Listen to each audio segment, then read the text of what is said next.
We're here today to talk about other type of listeners and to get mouse input and have the mouse control where we move objects with our program. We are focusing on the jumping ball program where we have the ball on the screen and the jumping ball on the screen, and we now want to try to control the ball or the jumping ball to make things happen. In order to do that, we need to use these listeners, and this is event-driven programs where we can make things happen based upon whatever event. The computer constantly listens for an event to happen.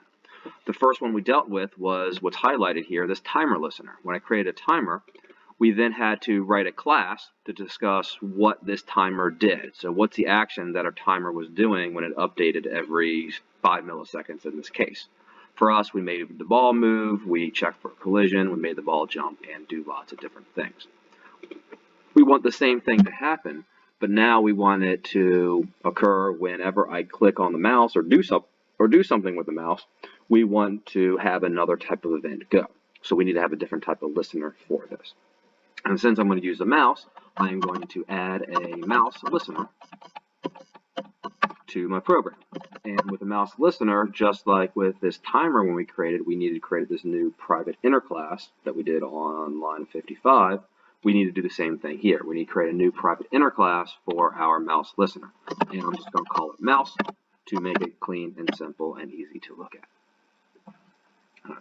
Now, we have an error where it says we haven't written mouse. Mouse is being a new class. We're trying to create a new object. Since right now it doesn't exist. We're going to define this in a second. So it's okay that Eclipse is telling us you have an error, which is true, but we know we're going to fix that error in a second. We can't simply just hover and click and fix all those things. It works exactly the same way if I hadn't defined this timer listener. And when I write the timer part, when I go for that one, we have an error. You see the red underline pop up. It says, hey, timer listener can't be resolved. Do you want to create a class? Well, no, I don't, because I just commented it out. But it's kind of asking you going, hey, you're using an object. It doesn't exist. Do you just want to create it now? You can do it in this program or a different program or whatever. So we have to create this new class for this mouse. You can put this anywhere else. It's just right now mine's outside the constructor. To keep it simple that we see it on the screen, I'll do it right below this. The order, if you want to, you can put it down after the timer listener. You can put it wherever you want to, just outside of all the other methods. So my new class is a similar structure to what's on line 59 for the timer listener. We'll say private class, oops, can't spell class, mouse, and we're going to implement a different type of listener. So we don't want to do an action listener, we're going to implement a mouse listener. Now, when we implement this mouse listener, yes, we have another error. Just like down here for this timer listener, we had to implement this action listener. When we use the keyword implements, that's telling the computer we're using something called an interface. An interface is just a general template of a few methods that you must use and must spell and must define properly to make a sense of everybody kind of talking to each other and everybody's on the same page. So when I implemented action listener in the timer, if I had to define the method action performed. So when we look at it, on the timer listener saying, hey, do you want to add these unimplemented methods? We're going to do the same thing. In mouse listener, we don't know what it is. Since we're importing this, we can just go ahead and import the thing since it's an interface built into Java. So go ahead and import this from the AWT class. And when that happens, if you notice, the errors go away from the add mouse listener and the implementing the mouse listener. So then what I mentioned earlier, the mouse class, when I hover over this, look at this error, it's saying you must implement the inherited abstract methods, mouse entered. There's actually a bunch of them you have to implement. There's 5 of them in this case. That's the same thing down here with the timer listener, because I commented out the method we had to implement. It's going to give us an error saying, hey, it doesn't work. Do you want to add these things? In this case, I don't for the timer listener because we just commented the thing out.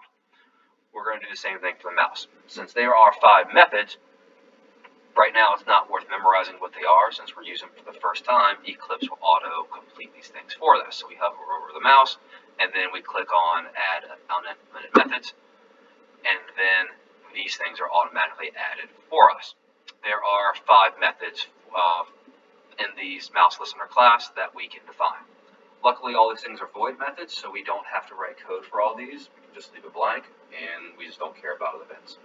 Mouse clicked is when you do a complete action of pressing down and releasing the mouse. The other two are broken down into mouse press and mouse released. The combination of mouse press and mouse released leads up to mouse clicked. Mouse press means the down action when you press down on the mouse. Mouse release is when you release the mouse. Think about times when sometimes you click and hold and you can drag things, or the icon changes a color or something, and then release it and that locks it in place. Kind of that idea. Mouse entered and mouse exited. That works for where my cursor is. If my cursor goes off the screen, that'll be mouse exited. When my cursor goes back into this window, then that'll be mouse enter. So you can pause the game, you can change colors, you can do different things when you go on and off the screen for whatever we're doing with this thing. All right, so for us, what event do I want to have happen? Well, I'm just going to focus on mouse press because that's the example in our notes. And so whenever I press the mouse, we're going to have some mouse event that happens. If you look back down into action performed, we had some action event. When you auto import yours, it might say arg0. That's just a general default thing saying, hey, arg0. If it took 4 arguments, it might say arg0, arg1, arg2. We're just going to change it to E, and then it naturally does this every single time. It just looks a little cleaner because my event starts with E, and we go through those things. So what do we want to do with when I press the mouse? With this program, we have a ball and a jumping ball. We can see that we created these up here on line 24 and 25. So I'm just going to move my ball to wherever I click it. Very simple, easy example. This is also what's on the note sheet. To do that, we're going to move my ball. So I can say ball.setX, and I can set it to wherever I click. My click is based upon my mouse event, so I will say from the parameter e.getX. So I can get the X coordinate of wherever my mouse is, or in this case, my mouse event, where my mouse is clicked. And we'll do the same thing for the Y coordinate. So I'll say ball.setY, e.getY, and that will make my ball go to wherever I click. So wherever my event is, my X and Y of my mouse, set my ball's X to the X coordinate of the mouse, set my Y coordinate of the ball to the Y coordinate of the mouse. That is as easy as, and then when you run this thing, wherever I click, the ball will magically move to wherever you click. The one thing with the mouse press is how the mouse reads the pixels on the screen. It's all relative to the original size of the frame. So the buffered image that we've been using doesn't quite work too well. What I mean by that and how to fix it or how to make sure we are all good.